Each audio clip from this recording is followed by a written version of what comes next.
Here in this video, I have a poem for students of class 12, an elementary school classroom in a slum by Stephen Spender. Here I have the explanation of the poem and new words in it. The poet Sir Stephen Harold Spender was born in the year 1909 in England. He was a poet, novelist and essayist. So his major stream of works is based on the social justice and the class struggle. He is an eminent poet of his times. He was also appointed the 17th Poet Laureate Consultant in Poetry to the United States Library of Congress in the year 1965. And this particular poem was published by him in the year 1949. It was part of his book, The God That Failed. This is a lyrical poem. It is about young children and their unpleasant lives in the slums. He lays importance on education and the significant role of teachers in the lives of children. The first stanza of the poem: far, far from gusty waves, these children's faces, like rootless weeds, the hair torn around their pallor, the tall girl with her weighed down head, the paper-seeming boy with rat's eyes, the stunted, unlucky heir of twisted bones, reciting a father's gnarled disease, his lesson from his desk. At back of the dim class, one unnoted, sweet and young, his eyes live in a dream of squirrel's game in tree room. Other than this, first of all, he says, far, far. This use of repetition is there to lay stress on how far it is. It is very far. Then he says, gusty waves. This is again a metaphor which implies gusty means a strong wind, which is a sudden strong rush of wind. So this gusty is very much full of energy and vigor. So the line far, far from gusty waves is saying that the faces of the children are very far away from being energetic as they should be, as the faces of children are. Then he says, like rootless weeds. So this is again a simile. He says rootless means without any foundation, without being attached to something. Further, he says weeds. Weeds are unwanted plants. They just grow anywhere. So the poet is saying that these children are unwanted. They are without any bindings, without any attachments. Further, he says their hair is smeared all over their pallor. Pallor is their pale faces. He says that their faces are pale, maybe due to lack of nutrition. Further, he describes some of the children in the classroom. First of all, there is a tall girl. So probably she is tall. He has used the adjective tall. He has described her like that because maybe as compared to the other children, she is older in the classroom. And her head is hung low due to the burden of poverty, due to poor, as her condition is so miserable. Then the next boy, he says, paper-seeming boy. This paper-seeming boy is again a metaphor to express how the boy is. He is just like paper. First of all, he is as thin as paper, and secondly, his skin is as white as paper is. Then he again says rat's eyes. This is again another metaphor which indicates the expression of the boy's eyes, which are greedy, which are selfish. He just wants to grab everything because he is poor. He does not have anything. Further, the poet says the next boy, another boy who has a deformed body. He says that he cannot stand also properly. And probably, the poet says, probably this boy has inherited. He has got it from his father.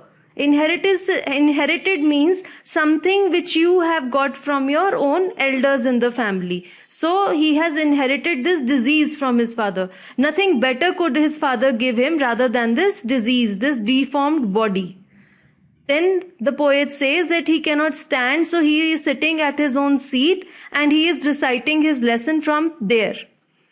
So then he is describing the classroom, which is dark because there is no proper lighting in the classroom. Further, he says there is one more boy in the class who is not noticeable because he is sitting at the end, at the dark end of the classroom.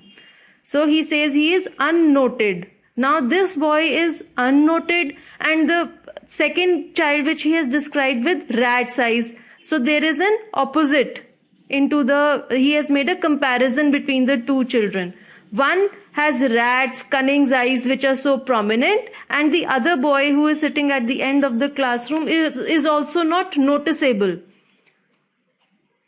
Further, the poet says, this boy's eyes are bright, as if he is daydreaming. He is thinking about escaping. Now his eyes are bright and the classroom is dim. So this is again an antithesis. So his eyes are not present in the class. They are present somewhere out. Where are they present? In the tree room. He is imagining of playing outside in the tree room with squirrels. So he wants to escape out of this dim, dark, closed room. He wants to go out in the open, into the gardens, and play in the tree room with squirrels. So this is again an antithesis which the poet has shown between the openness of the tree room and the closed, dim classroom where the boy is at present. Then in the next stanza, the poet says, on sour cream walls, donations, Shakespeare's head, cloudless at dawn, civilized dome riding all cities, belled flowery Tyrolese valley, open-handed map awarding the world its world, and yet for these children, these windows, not this map, their world, where all their futures painted with a fog, a narrow street sealed in with a lead sky, far, far from rivers, capes, and stars of words. Now, what is the poet trying to say in this passage? First of all, he is describing the walls of the classroom. He says they are sour cream in color. How is the sour cream? It is yellowish cream in color. So the walls are not freshly painted. They are dirty and their color has turned into cream kind of a color. Next, he describes the posters on the walls which are probably donated by people. As this is a slum classroom, so people give them different donations, and the posters which are pulled up on the walls, the first one is of Shakespeare. So students, Shakespeare's picture is shown. He is bald, and this bald head of his looks like a rising sun. So the poet has compared the head of Shakespeare with the rising sun. He says, education is also similar to the rising sun.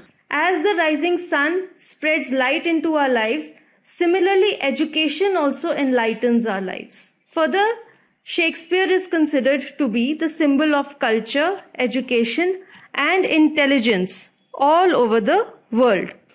The second poster on the wall is of the Tyrolese Valley. This is a famous valley in the hilly areas of Australia.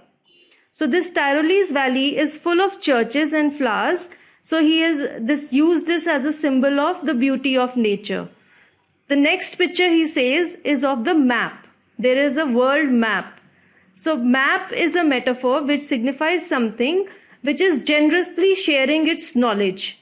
A map gives away knowledge to anyone who looks at it.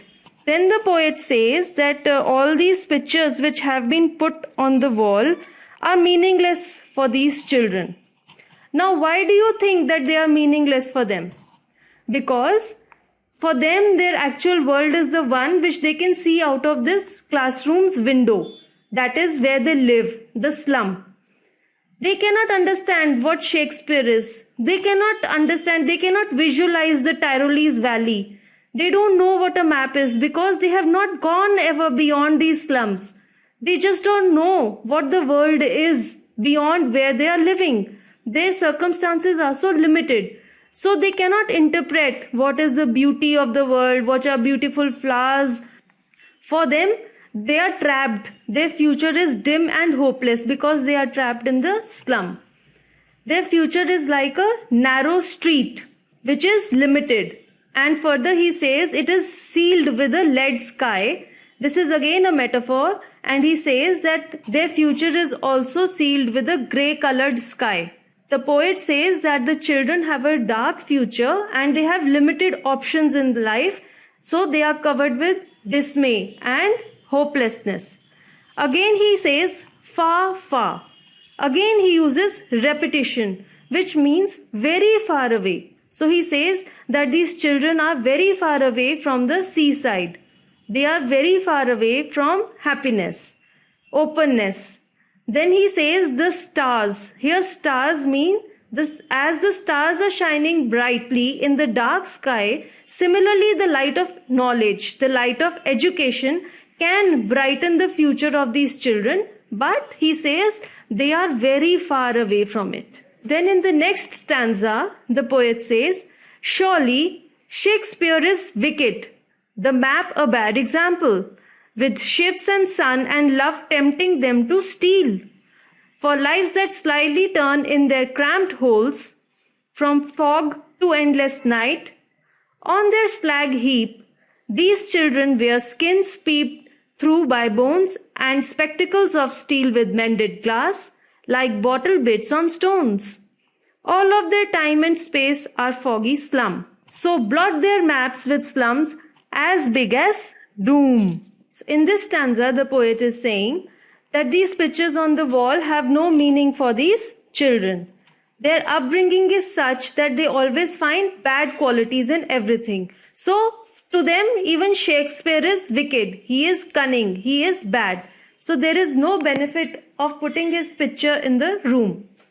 Then the poet says that these pictures of the maps, of ships, of travel, of love and acceptance, these pictures are not comprehensible by these children. They cannot understand their meanings. Instead, these pictures will give them a desire to have acceptance in life, a desire that to feel wanted. And this desire will only force them to do crimes. They would get into crimes like stealing and snatching, grabbing things from people. But it will not take them to the right path. He says that they are living in cramped holes, which is a metaphor, and he says that he is trying to say that their homes are very small and they are overfilled. There are too many people living in their small homes. But they have adapted themselves to live in these small spaces. Further, the poet says, from fog.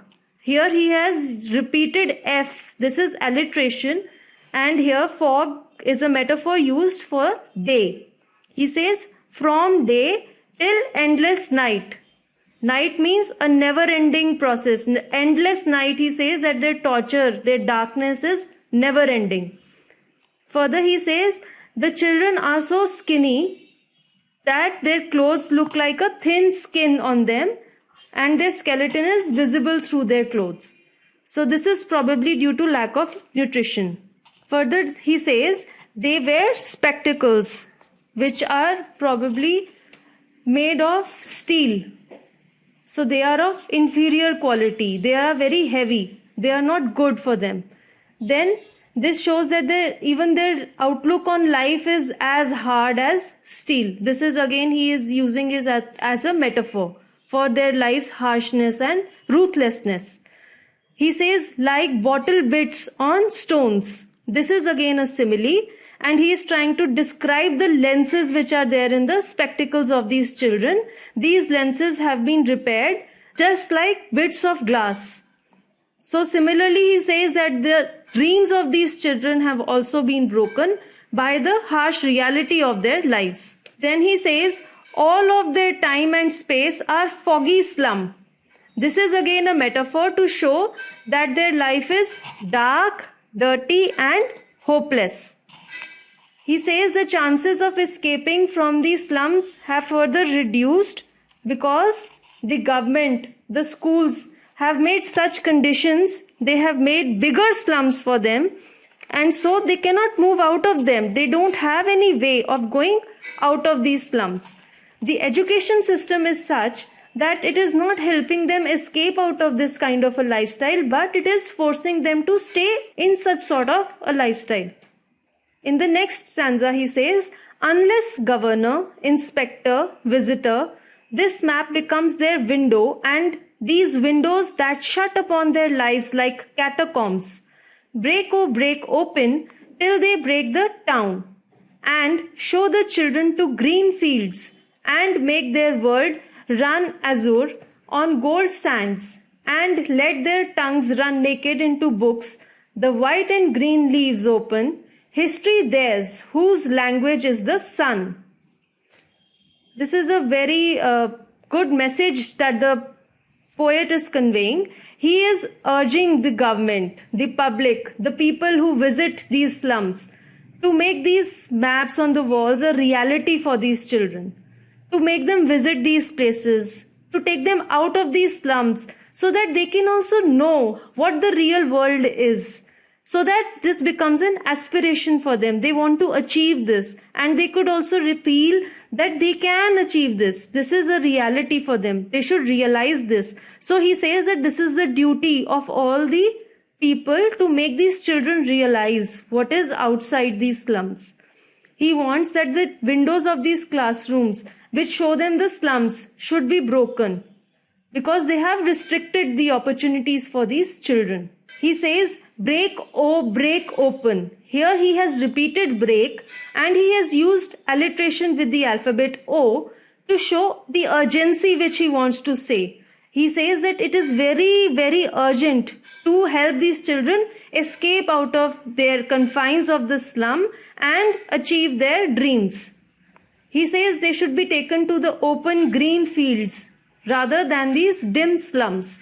Azure is a deep blue sky which is used as an antithesis, as an opposite to the foggy, dark, dim cloud of the slums where they are living. Then he says the sunny, warm sand of the beaches and the bright blue sky. So this is very bright picture which the poet is giving, which is an opposite of the dark picture which of the slums which he had portrayed till now.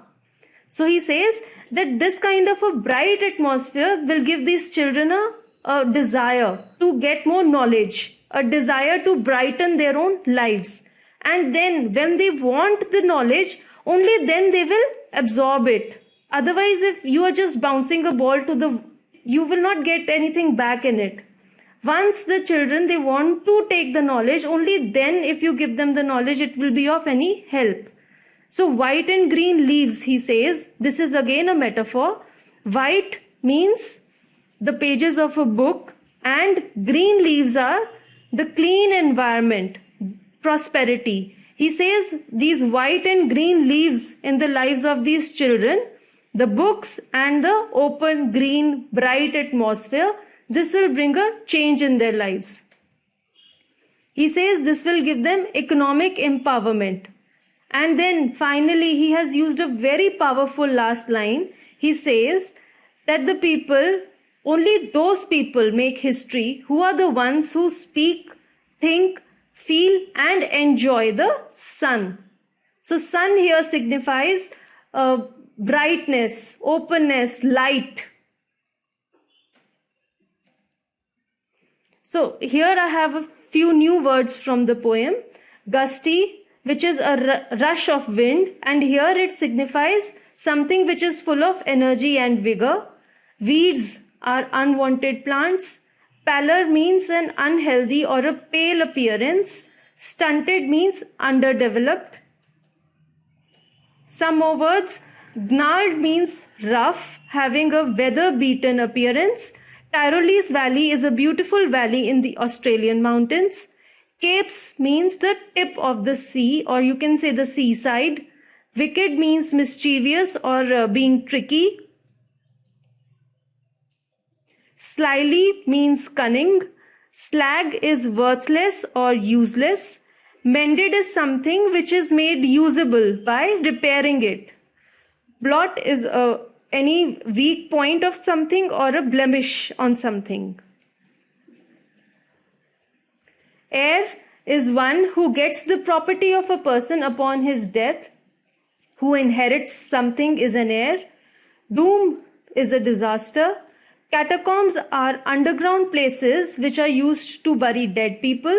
And azure is a bright blue color. For question and answers of this poem, follow this link. Thank you for watching this video. I hope it was of help to you. For more such lessons, visit the English Academy.